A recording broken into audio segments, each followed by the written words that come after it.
भागवत गीता संसार का एक महानतम ग्रंथ है। इसे हिंदू धर्म के सीमित दायरे में बांधकर नहीं देखा जा सकता, क्योंकि संसार की अनेक प्रमुख भाषाओं में इसका अनुवाद हो चुका है और संसार के करोड़ों अरबों लोग इसमें बताए गए जीवन दर्शन का अनुसरण कर सुखपूर्वक जीवन यापन कर रहे हैं। गीता एक ऐसा ग्रंथ है जो विलक्षण रहस्यों से भरा पड़ा है। इसे आप जितनी बार पढ़ेंगे उतनी ही बार आपको नए नए अर्थ, नए नए भाव और नए नए तर्क निकलते प्रतीत होंगे। वास्तव में ये ग्रंथ गागर में सागर के समान है, जो मनुष्य की अनंत इच्छाओं, कामनाओं, आसक्तियों और चिंताओं को पल भर में शांत कर देता है। गीता की सबसे बड़ी सीख है मनुष्य अकर्ता बनकर अपने सारे जरूरी कर्म अवश्य करे और उनके लिए फल की कामना न करे। स्वयं को कष्ट देकर, शरीर को प्रताड़ित करके तप करने से परमात्मा खुश नहीं होते। वे निष्काम भावना से अपने कर्मों में लगे रहने वाले मनुष्य से खुश रहते हैं, जो जरूरी कर्म करते हुए सदैव परमात्मा का चिंतन करता रहता है। इस प्रकार श्रीमद् भगवत गीता मनुष्य मात्र के लिए ज्ञान का भंडार है। इसे पढ़, समझ और पालन कर मनुष्य जीवन मृत्यु के चक्र से मुक्त होकर मोक्ष पा सकता है। ये स्वयं भगवान श्री कृष्ण की उद्घोषणा है। भगवत गीता अध्याय 1 अर्जुन विषादयोग। पहले अध्याय का पहला श्लोक गीता का आधारभूत पटल है। पहले अध्याय का पहला श्लोक ही अपने आप में पूरे अध्याय की संपूर्णता को समाये हुए है। धृतराष्ट्रोवाच धर्मक्षेत्रे कुरुक्षेत्रे समवेता युयुत्सवः माम का पांडवाश्चैव किम कुर्वत संजय। इसका अर्थ है, धृतराष्ट्र ने कहा, हे संजय, धर्मभूमि कुरुक्षेत्र में युद्ध की इच्छा से एकत्र हुए मेरे तथा पांडु के पुत्रों ने क्या किया। इसका तात्पर्य है, धर्मक्षेत्र शब्द सार्थक है क्योंकि कुरुक्षेत्र के युद्ध स्थल में अर्जुन के पक्ष में श्री भगवान स्वयं उपस्थित थे। कौरवों का पिता धृतराष्ट्र अपने पुत्रों की विजय की संभावना के विषय में अत्यधिक संदिग्ध था। अतः इसी संदेह के कारण उसने अपने सचिव से पूछा, उन्होंने क्या किया। वह आश्वस्त था कि उसके पुत्र तथा उसके छोटे भाई पांडु के पुत्र कुरुक्षेत्र की युद्धभूमि में निर्णयात्मक संग्राम के लिए एकत्र हुए हैं। फिर भी उसकी जिज्ञासा सार्थक है। वह नहीं चाहता था कि भाइयों में कोई समझौता हो, अतः वह युद्धभूमि में अपने पुत्रों की नियति, भाग्य, भावी के विषय में आश्वस्त होना चाह रहा था। चूंकि इस युद्ध को कुरुक्षेत्र में लड़ा जाना था, जिसका उल्लेख वेदों में स्वर्ग के निवासियों के लिए भी तीर्थस्थल के रूप में हुआ है, अतः धृतराष्ट्र अत्यंत भयभीत था कि इस पवित्र स्थल का युद्ध के परिणाम पर न जाने कैसा प्रभाव पड़े। उसे भलीभांति ज्ञात था कि इसका प्रभाव अर्जुन तथा पांडु के अन्य पुत्रों पर अत्यंत अनुकूल पड़ेगा, क्योंकि स्वभाव से वे सभी पुण्यात्मा थे। संजय श्री व्यास का शिष्य था, अतः उनकी कृपा से संजय धृतराष्ट्र के कक्ष में बैठे बैठे कुरुक्षेत्र के युद्धस्थल का दर्शन कर सकता था। इसीलिए धृतराष्ट्र ने उससे युद्धस्थल की स्थिति के विषय में पूछा। पांडव तथा धृतराष्ट्र के पुत्र दोनों ही एक वंश से संबंधित हैं, किंतु यहाँ पर धृतराष्ट्र के वाक्य से उसके मनोभाव प्रकट होते हैं। उसने जानबूझकर अपने पुत्रों को कुरु कहा और पांडु के पुत्रों को वंश के उत्तराधिकार से विलग कर दिया। इस तरह पांडु के पुत्रों अर्थात अपने भतीजों के साथ धृतराष्ट्र की विशिष्ट मनस्थिति समझी जा सकती है।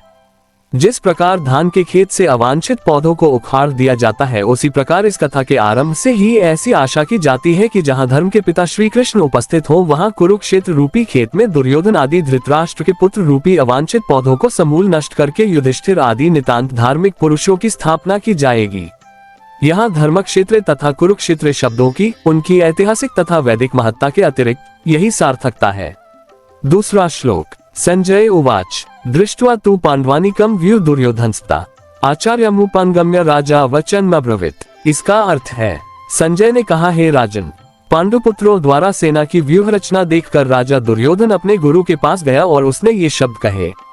इसका तात्पर्य है, धृतराष्ट्र जन्म से अंधा था। दुर्भाग्यवश वह आध्यात्मिक दृष्टि से भी वंचित था। वह ये भी जानता था कि उसी के समान उसके पुत्र भी धर्म के मामले में अंधे हैं और उसे विश्वास था कि वे पांडवों के साथ कभी भी समझौता नहीं कर पाएंगे, क्योंकि पांचों पांडव जन्म से ही पवित्र थे। फिर भी उसे तीर्थस्थान के प्रभाव के विषय में संदेह था। इसीलिए संजय युद्धभूमि की स्थिति के विषय में उसके प्रश्न के मंतव्य को समझ गया। अतः वह निराश राजा को प्रोत्साहित करना चाह रहा था। उसने उसे विश्वास दिलाया कि उसके पुत्र पवित्र स्थान के प्रभाव में आकर किसी प्रकार का समझौता करने नहीं जा रहे हैं। उसने राजा को बताया कि उसका पुत्र दुर्योधन पांडवों की सेना को देखकर तुरंत अपने सेनापति द्रोणाचार्य को वास्तविक स्थिति से अवगत कराने गया। यद्यपि दुर्योधन को राजा कहकर संबोधित किया गया है, तो भी स्थिति की गंभीरता के कारण उसे सेनापति के पास जाना पड़ा। अतएव दुर्योधन राजनीतिज्ञ बनने के लिए सर्वथा उपयुक्त था, किंतु जब उसने पांडवों की व्यूह रचना देखी तो उसका ये कूटनीतिक व्यवहार उसके भय को छिपा न पाया। तीसरा श्लोक है। पश्यता पांडुपुत्र नामाचार्य महती चमोम व्यूढ़ा द्रुपद पुत्रेण तव शिष्येन धीमता। 3। इसका अर्थ है, हे आचार्य, पांडुपुत्रों की विशाल सेना को देखें जिसे आपके बुद्धिमान शिष्य द्रुपद के पुत्र ने इतने कौशल से व्यवस्थित किया है। इसका तात्पर्य है, परम राजनीतिज्ञ दुर्योधन महान ब्राह्मण सेनापति द्रोणाचार्य के दोषों को इंगित करना चाहता था। अर्जुन की पत्नी द्रौपदी के पिता राजा द्रुपद के साथ द्रोणाचार्य का कुछ राजनीतिक झगड़ा था। इस झगड़े के फलस्वरूप द्रुपद ने एक महान यज्ञ संपन्न किया जिससे उसे एक ऐसा पुत्र प्राप्त होने का वरदान मिला जो द्रोणाचार्य का वध कर सके। द्रोणाचार्य इसे भली भांति जानता था, किंतु जब द्रुपद का पुत्र धृष्टद्युम्न युद्ध शिक्षा के लिए उसको सौंपा गया तो द्रोणाचार्य को उसे अपने सारे सैनिक रहस्य प्रदान करने में कोई झिझक नहीं हुई। अब धृष्टद्युम्न कुरुक्षेत्र की युद्ध भूमि में पांडवों का पक्ष ले रहा था और उसने द्रोणाचार्य से जो कला सीखी थी उसी के आधार पर उसने यह व्यूह रचना की थी। दुर्योधन ने द्रोणाचार्य की इस दुर्बलता की ओर इंगित किया जिससे वह युद्ध में सजग रहे और समझौता न करे। इसके द्वारा वह द्रोणाचार्य को यह भी बताना चाह रहा था कि कहीं वह अपने प्रिय शिष्य पांडवों के प्रति युद्ध में उदारता न दिखा बैठे। विशेष रूप से अर्जुन उसका अत्यंत प्रिय एवं तेजस्वी शिष्य था। दुर्योधन ने यह भी चेतावनी दी कि युद्ध में इस प्रकार की उदारता से हार हो सकती है। चौथा श्लोक है, अत्र शूरा महेश्वासा भीमार्जुन समायुधि युयुधानो विराटश्च द्रुपदश्च महारथः। इसका अर्थ, इस सेना में भीम तथा अर्जुन के समान युद्ध करने वाले अनेक वीर धनुर्धर हैं, यथा महारथी युयुधान, विराट तथा द्रुपद। इसका तात्पर्य, यद्यपि युद्धकला में द्रोणाचार्य की महान शक्ति के समक्ष धृष्टद्युम्न महत्वपूर्ण बाधक नहीं था, किंतु ऐसे अनेक योद्धा थे जिनसे भय था। दुर्योधन इन्हें विजय पथ में अत्यंत बाधक बताता है क्योंकि इनमें से प्रत्येक योद्धा भीम तथा अर्जुन के समान दुर्जय था। उसे भीम तथा अर्जुन के बल का ज्ञान था, इसीलिए वह अन्यों की तुलना इन दोनों से करता है। 5वां श्लोक है, धृष्टकेतुश्च कितानः काशीराजश्च वीर्यवान पुरुजित कुंतिभोजश्च शाब्यश्च नरपुंगवः।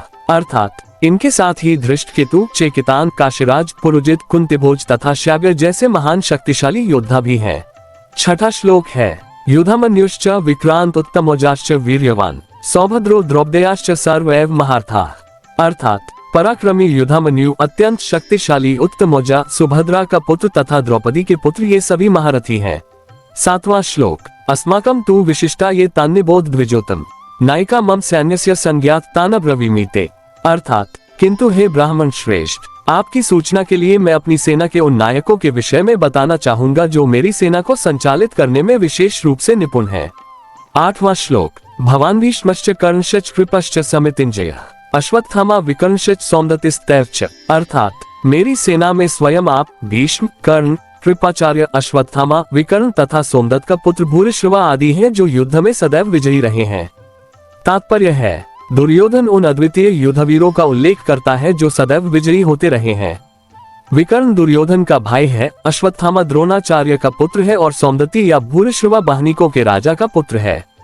कर्ण अर्जुन का आधा भाई है क्योंकि वह कुंती के गर्भ से राजा पांडु के साथ विवाहित होने के पूर्व उत्पन्न हुआ था। कृपाचार्य की जुड़वा बहन द्रोणाचार्य को ब्याही थी। 9वां श्लोक, अन्ये च बहवः शूरा मदर्थे त्यक्त जीविताः नाना शस्त्र प्रहरणाः सवे युद्ध विशारदाः। अर्थात ऐसे अन्य अनेक वीर भी हैं जो मेरे लिए अपना जीवन त्याग करने के लिए उद्यत हैं। वे विविध प्रकार के हथियारों से सुसज्जित हैं और युद्ध विद्या में निपुण हैं। तात्पर्य है, जहां तक अन्यों का यथा जयद्रथ, कृतवर्मा तथा शल्य का संबंध है, वे सब दुर्योधन के लिए अपने प्राणों की आहुति देने के लिए तैयार रहते थे। दूसरे शब्दों में ये पूर्व निश्चित है कि वे अब पापी दुर्योधन के दल में सम्मिलित होने के कारण कुरुक्षेत्र के युद्ध में मारे जाएंगे। निस्संदेह अपने मित्रों की संयुक्त शक्ति के कारण दुर्योधन अपनी विजय के प्रति आश्वस्त था। 10वां श्लोक, अपर्याप्तम तदस्माकं बलम भीष्माभिरक्षितम पर्याप्तम त्विदमेतेषां बलम भीमाभिरक्षितम। अर्थात हमारी शक्ति अपरिमेय है और हम सब पितामह द्वारा भली भांति संरक्षित हैं, जबकि पांडवों की शक्ति भीम द्वारा भली भांति संरक्षित होकर भी सीमित है। तात्पर्य है, यहाँ पर दुर्योधन ने तुलनात्मक शक्ति का अनुमान प्रस्तुत किया है। वह सोचता है कि अत्यंत अनुभवी सेनानायक भीष्म पितामह के द्वारा विशेष रूप से संरक्षित होने के कारण उसकी सशस्त्र सेनाओं की शक्ति अपरिमेय है। दूसरी ओर पांडवों की सेनाएं सीमित है क्योंकि उनकी सुरक्षा एक कम अनुभवी नायक भीम द्वारा की जा रही है, जो भीष्म की तुलना में नगण्य है। दुर्योधन सदैव भीम से ईर्ष्या करता था क्योंकि वह जानता था कि यदि उसकी मृत्यु कभी हुई भी तो वह भीम के द्वारा ही होगी। किंतु साथ ही उसे दृढ़ विश्वास था कि भीष्म की उपस्थिति में उसकी विजय निश्चित है, क्योंकि भीष्म कहीं अधिक उत्कृष्ट सेनापति है। वह युद्ध में विजयी होगा, यह उसका दृढ़ निश्चय था। 11वां श्लोक। अयनेषु च सर्वेषु यथाभागमवस्थिताः भीष्मेवाभिरक्षन्तु भवन्तः सर्वैः। 11 अर्थात अतः सैन्यव्यूह में अपने अपने मोर्चों पर खड़े रहकर आप सभी भीष्म पितामह को पूरी सहायता दें। तात्पर्य है, भीष्म पितामह के शौर्य की प्रशंसा करने के बाद दुर्योधन ने सोचा कि कहीं अन्य योद्धा यह न समझ ले कि उन्हें कम महत्व दिया जा रहा है, अतः दुर्योधन ने अपने सहज कूटनीतिक ढंग से स्थिति संभालने के उद्देश्य से उपर्युक्त शब्द कहे। उसने बलपूर्वक कहा कि भीष्मदेव निस्संदेह महानतम योद्धा है, किंतु अब वे वृद्ध हो चुके हैं, अतः प्रत्येक सैनिक को चाहिए कि चारों ओर से उनकी सुरक्षा का विशेष ध्यान रखे। हो सकता है कि वे किसी एक दिशा में युद्ध करने में लग जाएं और शत्रु इस व्यस्तता का लाभ उठा ले। अतः यह आवश्यक है कि अन्य योद्धा मोर्चों पर अपनी अपनी स्थिति पर अडिग रहें और शत्रु को व्यूह न तोड़ने दें। दुर्योधन को पूर्ण विश्वास था कि कुरुओं की विजय भीष्मदेव की उपस्थिति पर निर्भर है। उसे युद्ध में भीष्मदेव तथा द्रोणाचार्य के पूर्ण सहयोग की आशा थी, क्योंकि वह अच्छी तरह जानता था कि इन दोनों ने उस समय एक शब्द भी नहीं कहा था, जब अर्जुन की पत्नी द्रौपदी को असहायावस्था में भरी सभा में नग्न किया जा रहा था और जब उसने उनसे न्याय की भीख मांगी थी। ये जानते हुए भी कि इन दोनों सेनापतियों के मन में पांडवों के लिए स्नेह था, दुर्योधन को आशा थी कि वे इस स्नेह को उसी तरह त्याग देंगे जिस तरह उन्होंने द्यूत क्रीड़ा के अवसर पर किया था। 12वां श्लोक। तस्य संजनयन् हर्ष कुरुवृद्धः पितामहः सिंहनादम विनद्योच्चे शंख दध्मो प्रतापवान। अर्थात तब कुरुवंश के वयोवृद्ध परम प्रतापी एवं वृद्ध पितामह ने सिंह गर्जना की सी ध्वनि करने वाले अपने शंख को उच्च स्वर से बजाया, जिससे दुर्योधन को हर्ष हुआ। तात्पर्य है, कुरुवंश के वयोवृद्ध पितामह अपने पौत्र दुर्योधन का मनोभाव जान गए और उसके प्रति अपनी स्वाभाविक दयावश उन्होंने उसे प्रसन्न करने के लिए अत्यंत उच्च स्वर से अपना शंख बजाया, जो उनकी सिंह के समान स्थिति के अनुरूप था। अप्रत्यक्ष रूप में शंख के द्वारा प्रतीकात्मक ढंग से उन्होंने अपने हताश पौत्र दुर्योधन को बता दिया कि उन्हें युद्ध में विजय की आशा नहीं है, क्योंकि दूसरे पक्ष में साक्षात भगवान श्री कृष्ण है। फिर भी युद्ध का मार्गदर्शन करना उनका कर्तव्य था और इस संबंध में वे कोई कसर नहीं रखेंगे। 13वां श्लोक। ततः शंखाश्च भैर्यश्च पन्वान् गोमुखाः सहस्वाभ्यहन्यन्त स शब्दस्तु मूलोऽभवत्। 13 अर्थात तत्पश्चात शंख, नगाड़े, बिगुल, तुरही तथा सीन सहसा एक साथ बज उठे। वह संवेद स्वर अत्यंत कोलाहलपूर्ण था। 14वां श्लोक है। ततः श्वेतर्हयैर्युक्ते महति स्यन्दने स्थित माधवः पांडवश्चैव दिव्यो शंखो प्रदधमतुः।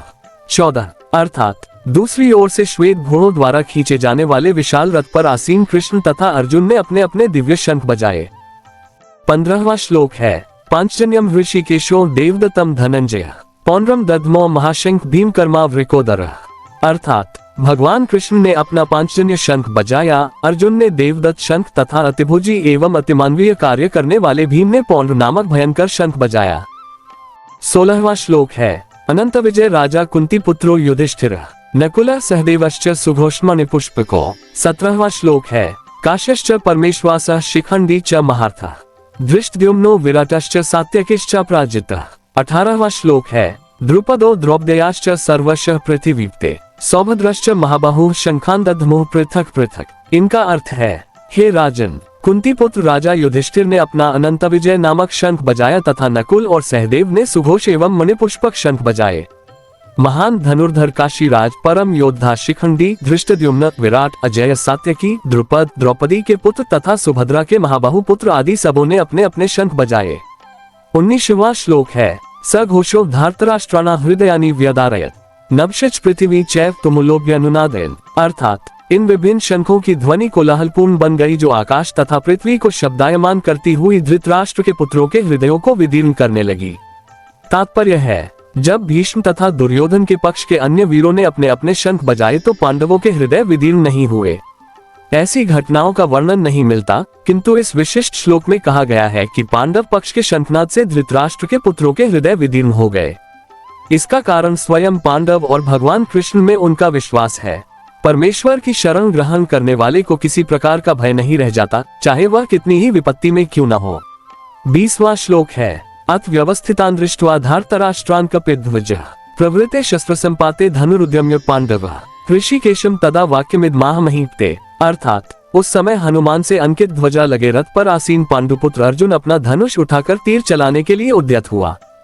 हे राजन, धृतराष्ट्र के पुत्रों को व्यूह में खड़ा देखकर अर्जुन ने श्री कृष्ण से ये वचन कहे। 21वां श्लोक है, सेनयोरुभयो मध्ये रथ स्थापयमेच्युत यावदेतान् निरीक्ष्य योधु कामान्वस्थितान्। श्लोक 22, कैर्मया सह योधव्यमस्मिन् रणसमुद्र में। अर्थात अर्जुन ने कहा, हे अच्युत, कृपा करके मेरा रथ दोनों सेनाओं के बीच ले चले, जिससे मैं यहाँ उपस्थित युद्ध की अभिलाषा रखने वालों को और शस्त्रों की इस महान परीक्षा में जिनसे मुझे संघर्ष करना है उन्हें देख सकूं। इसका तात्पर्य है, यद्यपि श्री कृष्ण साक्षात श्री भगवान हैं, किंतु वे अहेतु की कृपावश अपने मित्र की सेवा में लगे हुए थे। वे अपने भक्तों पर स्नेह दिखाने में कभी नहीं चूकते, इसलिए अर्जुन ने उन्हें अच्युत कहा है। सारथी रूप में उन्हें अर्जुन की आज्ञा का पालन करना था और उन्होंने इसमें कोई संकोच नहीं किया, अतः उन्हें अच्युत कहकर संबोधित किया गया है। यद्यपि उन्होंने अपने भक्त का सारथी पद स्वीकार किया था, किंतु इससे उनकी परम स्थिति अक्षुण्ण बनी रही। प्रत्येक परिस्थिति में वे इंद्रियों के स्वामी श्री भगवान ऋषिकेश हैं। भगवान तथा उनके सेवक का संबंध अत्यंत मधुर एवं दिव्य होता है। सेवक स्वामी की सेवा करने के लिए सदैव उद्यत रहता है और भगवान भी भक्त की कुछ न कुछ सेवा करने की कोशिश में रहते हैं। वे इसमें विशेष आनंद का अनुभव करते हैं कि वे स्वयं आज्ञादाता न बने, अपितु उनके शुद्ध भक्त उन्हें आज्ञा दें। चूंकि वे स्वामी हैं, अतः सभी लोग उनके आज्ञा पालक हैं और उनके ऊपर उन्हें आज्ञा देने वाला कोई नहीं है। किंतु जब वे देखते हैं कि उनका शुद्ध भक्त आज्ञा दे रहा है तो उन्हें दिव्य आनंद मिलता है, यद्यपि वे समस्त परिस्थितियों में अच्युत रहने वाले हैं। भगवान का शुद्ध भक्त होने के कारण अर्जुन को अपने बंधु बांधवों से युद्ध करने की तनिक भी इच्छा न थी, किंतु दुर्योधन द्वारा शांतिपूर्ण समझौता न करके हठधर्मिता पर उतारू होने के कारण उसे युद्ध भूमि में आना पड़ा। अतः वह ये जानने के लिए अत्यंत उत्सुक था कि युद्ध भूमि में कौन कौन से अग्रणी व्यक्ति उपस्थित हैं। यद्यपि युद्ध भूमि में शांति प्रयासों का कोई प्रश्न नहीं उठता, तो भी वह उन्हें फिर से देखना चाह रहा था और ये देखना चाह रहा था कि वे इस अवांछित युद्ध पर किस हद तक तुले हुए हैं। श्लोक 23, योत्स्यमानान्वीक्ष्य यतेत्र समागताः धार्तराष्ट्रस्य दुर्बुद्धिर्युद्धे प्रिय चिकीर्ष्वा। अर्थात मुझे उन लोगों को देखने दीजिए जो यहाँ पर धृतराष्ट्र के दुर्बुद्धि पुत्र दुर्योधन को प्रसन्न करने की इच्छा से लड़ने के लिए आए हुए हैं। श्लोक 24वां, एवमुक्तो हृषिकेशो गुडकेशेन भारत सेनयोरुभयो मध्ये स्थापयित्वा रथोत्तमम्। अर्थात संजय ने कहा, हे भरतवंशी, अर्जुन द्वारा इस प्रकार संबोधित किए जाने पर भगवान कृष्ण ने दोनों दलों के बीच में उस उत्तम रथ को लाकर खड़ा कर दिया। श्लोक 25वां, भीष्म द्रोण प्रमुखतः सर्वेषां च महीक्षिताम् उवाच पार्थ पश्यतान् संवेतान् कुरुनीति। अर्थात भीष्म, द्रोण तथा विश्व भर के अन्य समस्त राजाओं के सामने भगवान ने कहा कि हे पार्थ, यहाँ पर एकत्र सारे कुरुओं को देखो। तात्पर्य है, समस्त जीवों के परमात्मा स्वरूप भगवान कृष्ण ये जानते थे कि अर्जुन के मन में क्या बीत रहा है। इस प्रसंग में ऋषिकेश शब्द का प्रयोग सूचित करता है कि वे सब कुछ जानते थे। इसी प्रकार पार्थ शब्द अर्थात पृथा या कुंती पुत्र भी अर्जुन के लिए प्रयुक्त होने के कारण महत्वपूर्ण है। मित्र के रूप में वे अर्जुन को बता देना चाहते थे कि चूंकि अर्जुन उनके पिता वसुदेव की बहन पृथा का पुत्र था, इसलिए उन्होंने अर्जुन का सारथी बनना स्वीकार किया था। किंतु जब उन्होंने अर्जुन से कुरुओं को देखो कहा तो इससे उनका क्या अभिप्राय था? क्या अर्जुन वहीं पर रुककर युद्ध करना नहीं चाहता था? कृष्ण को अपनी बुआ पृथा के पुत्र से कभी भी ऐसी आशा नहीं थी। इस प्रकार से कृष्ण ने अपने मित्र की मनस्थिति की पूर्व सूचना परिहासवश दी है।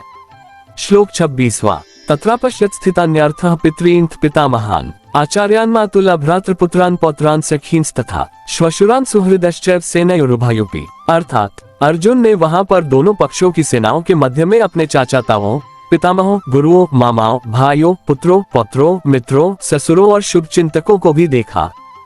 श्लोक 27वां, तान् समीक्ष्य स कौन्तेयः सर्वान् बन्धून् अवस्थितान् कृपया पर्याविष्टो विषीदन्निदमब्रवीत्। अर्थात जब कुंती पुत्र अर्जुन ने मित्रों तथा संबंधियों की इन विभिन्न श्रेणियों को देखा तो वह करुणा से अभिभूत हो गया और इस प्रकार बोला।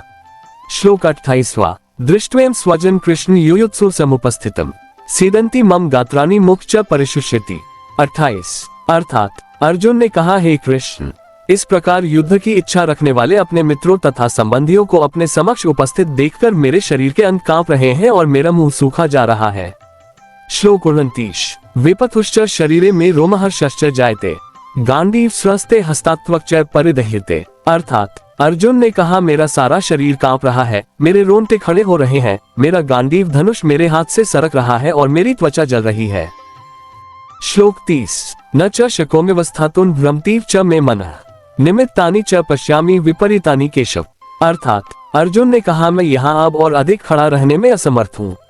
मैं अपने को भूल रहा हूँ और मेरा सिर चकरा रहा है। हे कृष्ण, मुझे तो केवल अमंगल के कारण दिख रहे हैं।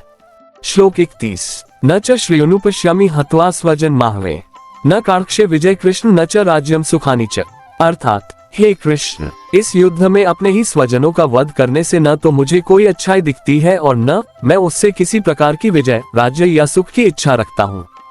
तात्पर्य है, अर्जुन अपने शत्रुओं को भी मारने से विमुख हो रहा है। अपने संबंधियों की बात तो छोड़ ही दे। वह सोचता है कि स्वजनों को मारने से उससे जीवन में सुख नहीं मिल सकेगा, अतः वह लड़ने के लिए इच्छुक नहीं है। जिस प्रकार की भूख न लगने पर कोई भोजन बनाने को तैयार नहीं होता, उसने तो वन जाने का निश्चय कर लिया है, जहां वह एकांत में निराशापूर्ण जीवन काट सके। किंतु क्षत्रिय होने के नाते उसे अपने जीवन निर्वाह के लिए राज्य चाहिए, क्योंकि क्षत्रिय कोई अन्य कार्य नहीं कर सकता। किंतु अर्जुन के पास राज्य कहाँ है? उसके लिए तो राज्य प्राप्त करने का एकमात्र अवसर है कि अपने बंधु बांधवों से लड़कर अपने पिता के राज्य का उत्तराधिकार प्राप्त करे, जिसे वह करना नहीं चाह रहा है। इसीलिए वह अपने को जंगल में एकांतवास करके निराशा का एकांत जीवन बिताने के योग्य समझता है। श्लोक 32। किन नो राजेन गोविंद किन भोगैर्जीवितेन वा येषामर्थे कार्क्षित नो राज्यम भोगा सुखानि च। श्लोक 33। तयमेव स्थिता युधे प्राणास्त्यक्त्वा धनानि च आचार्याः पितरः पुत्रास्तैव च पितामहाः। श्लोक 34। मातुलाः श्वशुराः पौत्राः श्यालाः संबंधिनस्तथा एतान् हन्तुमिच्छामि नत्पि मधुसूदन। श्लोक 35। अपि त्रैलोक्यराज्यस्य हितः किन्नु मही कृते निहत्या धार्तराष्ट्रान्नः का प्रीते स्यात् जनार्दन। अर्थात हे गोविंद, हमें राज्य, सुख अथवा इस जीवन से क्या लाभ, क्योंकि जिन सारे लोगों के लिए हम उन्हें चाहते हैं वे ही इस युद्ध भूमि में खड़े हैं। हे मधुसूदन, जब गुरुजन, पितृगण, पुत्रगण, पितामह, मामा, ससुर, पौत्रगण, साले तथा अन्य सारे संबंधी अपना अपना धन एवं प्राण देने के लिए तत्पर हैं और मेरे समक्ष खड़े हैं, तो फिर मैं इन सबको क्यों मारना चाहूंगा, भले ही वे मुझे क्यों न मार डालें। हे जीवों के पालक, मैं इन सबों से लड़ने को तैयार नहीं, भले ही बदले में मुझे तीनों लोग क्यों न मिलते हो। इस पृथ्वी की तो बात ही छोड़ दे। भला धृतराष्ट्र के पुत्रों को मारकर हमें कौन सी प्रसन्नता मिलेगी। तात्पर्य है, अर्जुन ने भगवान कृष्ण को गोविंद कहकर संबोधित किया, क्योंकि वे गौरव तथा इंद्रियों की समस्त प्रसन्नता के विषय हैं। इस विशिष्ट शब्द का प्रयोग करके अर्जुन संकेत करता है कि कृष्ण यह समझे कि अर्जुन की इंद्रियां कैसे तृप्त होंगी, किंतु गोविंद हमारी इंद्रियों को तुष्ट करने के लिए नहीं है। हाँ, यदि हम गोविंद की इंद्रियों को तुष्ट करने का प्रयास करते हैं तो हमारी इंद्रियां स्वतः तुष्ट होती हैं। भौतिक दृष्टि से प्रत्येक व्यक्ति अपनी इंद्रियों को तुष्ट करना चाहता है और चाहता है कि ईश्वर उसके आज्ञापालक की तरह काम करे, किंतु ईश्वर उनकी तृप्ति वहीं तक करते हैं जितनी के वे पात्र होते हैं, उस हद तक नहीं जितना वे चाहते हैं। किंतु जब कोई इसके विपरीत मार्ग ग्रहण करता है, अर्थात जब वह अपनी इंद्रियों की तृप्ति की चिंता न करके गोविंद की इंद्रियों की तुष्टि करने का प्रयास करता है, तो गोविंद की कृपा से जीव की सारी इच्छाएं पूर्ण हो जाती हैं। यहाँ पर जाति तथा कुटुंबियों के प्रति अर्जुन का प्रगाढ़ स्नेह आंशिक रूप से इन सब के प्रति उसकी स्वाभाविक करुणा के कारण है, अतः वह युद्ध करने के लिए तैयार नहीं है। हर व्यक्ति अपने वैभव का प्रदर्शन अपने मित्रों तथा परिजनों के समक्ष करना चाहता है, किंतु अर्जुन को भय है कि उसके सारे मित्र तथा परिजन युद्ध भूमि में मारे जाएंगे और वह विजय के पश्चात उनके साथ अपने वैभव का उपयोग नहीं कर सकेगा। भौतिक जीवन का ये सामान्य लेखा जोखा है, किंतु आध्यात्मिक जीवन इससे सर्वथा भिन्न होता है। चूंकि भक्त भगवान की इच्छाओं की पूर्ति करना चाहता है, अतः भगवत इच्छा होने पर वह भगवान की सेवा के लिए सारे ऐश्वर्य स्वीकार कर सकता है, किंतु यदि भगवत इच्छा न हो तो वह एक पैसा भी ग्रहण नहीं करता।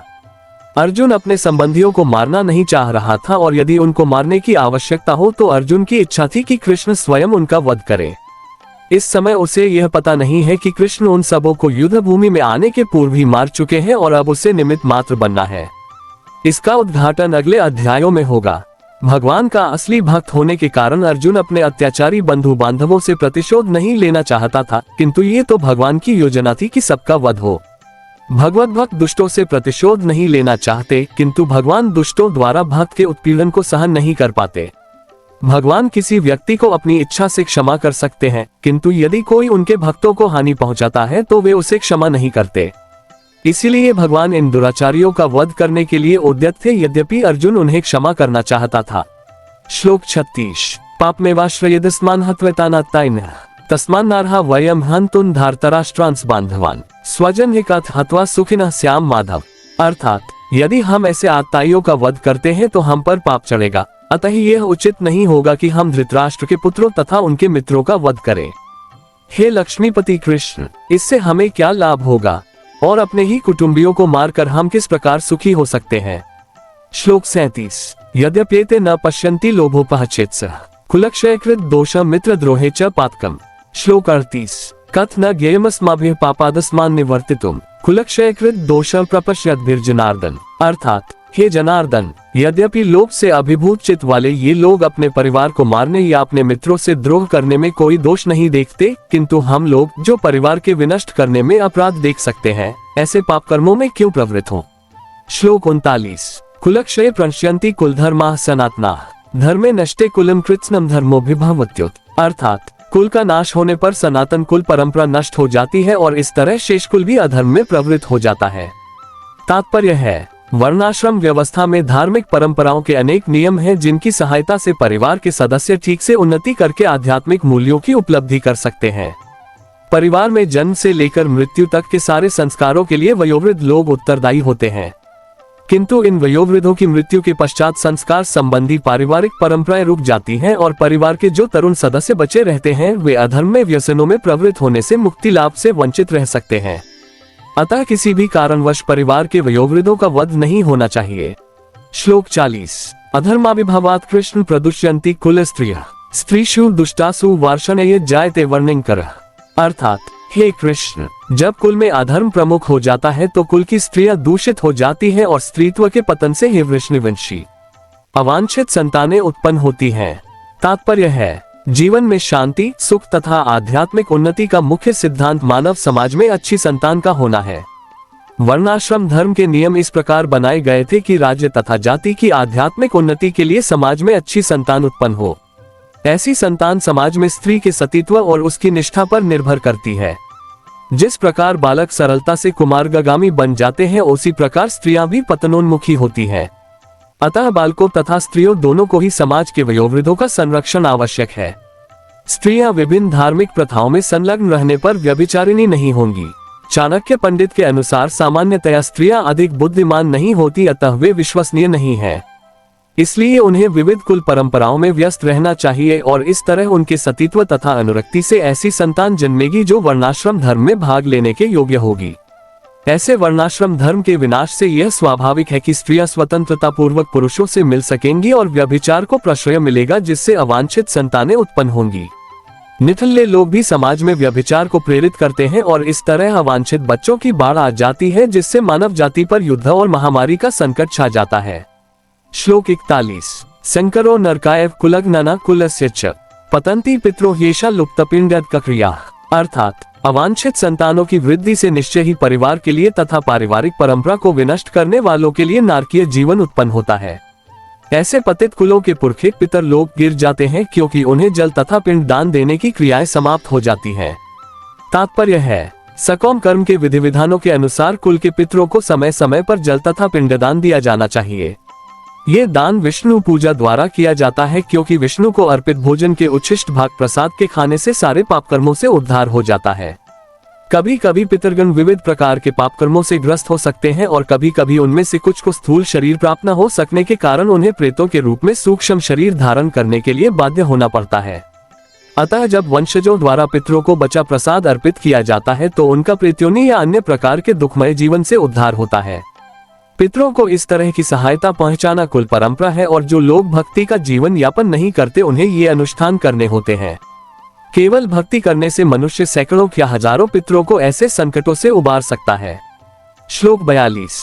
दोषरतः कुलग्नाना वर्ण्यंकरकारक्यः उत्साद्यन्ते जातिधर्माः कुलधर्माश्च शाश्वताः। अर्थात जो लोग कुल परंपरा को विनष्ट करते हैं और इस तरह अवांछित संतानों को जन्म देते हैं, उनके दुष्कर्मों से समस्त प्रकार की सामुदायिक योजनाएं तथा पारिवारिक कल्याण कार्य विनष्ट हो जाते हैं।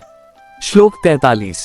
उत्सन्न कुल धर्माना मनुष्याना जनार्दन नरके नियतम वासो भवतीत्यनुशुश्रुम। अर्थात हे प्रजापालक कृष्ण, मैंने गुरु परंपरा से सुना है कि जो लोग कुल धर्म का विनाश करते हैं वे सदैव नरक में वास करते हैं। तात्पर्य है, अर्जुन अपने तर्कों को अपने निजी अनुभव पर न आधारित करके आचार्यों से जो सुन रखा है उस पर आधारित करता है। वास्तविक ज्ञान प्राप्त करने की यही विधि है। जिस व्यक्ति ने पहले से ज्ञान प्राप्त कर रखा है उस व्यक्ति की सहायता के बिना कोई भी वास्तविक ज्ञान तक नहीं पहुंच सकता।